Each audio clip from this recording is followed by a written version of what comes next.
जय जगन्नाथ सांग माने आज आम दैनिक जीवन में आर्टिफिशियल इंटेलिजेंस भली प्रभाव पकाउଥାଏ से विषय आज आम जान। आज जुग हेउची विज्ञान और प्रजुक्तिर जुग।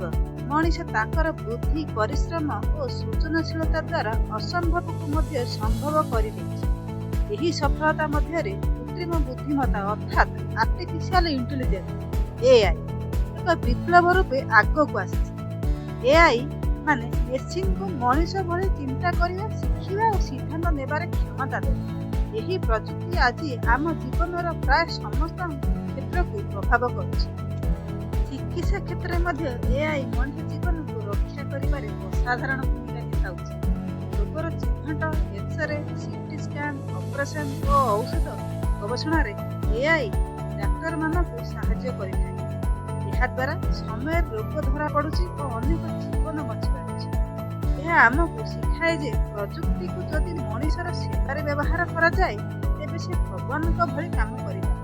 ଦୈନନ୍ଦିନ ଜୀବନରେ ଏଆଇ ଆମକୁ ଅଧିକ ସୁବିଧା ଦେଉଛି। Mobile phone, voice assistant, online shopping, Google map ସବୁଠାରେ ଏଆଇର ଉପଯୋଗ। ଏହା ଆମ ସମୟକୁ ବଞ୍ଚାଇଥାଏ ଓ କାମକୁ ସହଜ ମଧ୍ୟ କରିଥାଏ। ଏହି ସୁବିଧା ମାନେ ଆମକୁ ଏହି ପ୍ରେରଣା ଦିଅନ୍ତି ଯେ ସମୟକୁ ସଠିକ ଭାବରେ ବ୍ୟବହାର କଲେ ଜୀବନରେ ଆଗକୁ ବଢିବ। ତଥାପି ଏଆଇ ସହିତ କିଛି ଚ୍ୟାଲେଞ୍ଜ ମଧ୍ୟ ଆସୁଛି।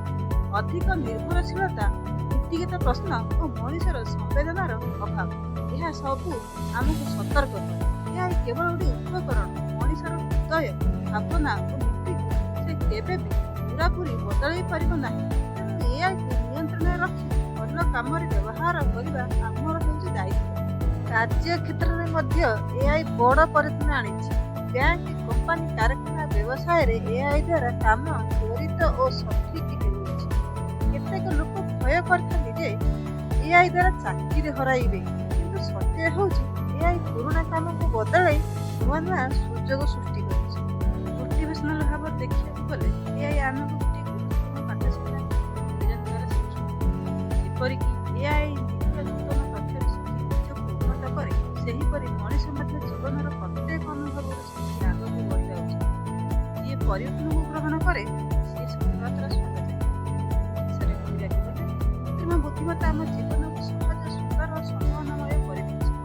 ଏହା ଆମକୁ ଭୟ ନୁହେଁ ବରଂ ପ୍ରେରଣା ଦେଇଛି। ଯଦି ଆମେ ବୁଦ୍ଧି, ମୂଲ୍ୟବୋଧ, ସକାରାତ୍ମକ ଚିନ୍ତା ସହିତ ଏଆଇକୁ ବ୍ୟବହାର କରିବା ତେବେ ଭବିଷ୍ୟତ ଅତ୍ୟନ୍ତ ଉଜ୍ଜ୍ୱଳ ହେବ। ଏଆଇ ଆମ ପାଇଁ ସାହାଯ୍ୟକାରୀ ସଫଳତାର ସତ୍ୟ ଚାବିକାଠି ସଦା ମଣିଷ ପରିଶ୍ରମ ଓ ଆତ୍ମବିଶ୍ୱାସ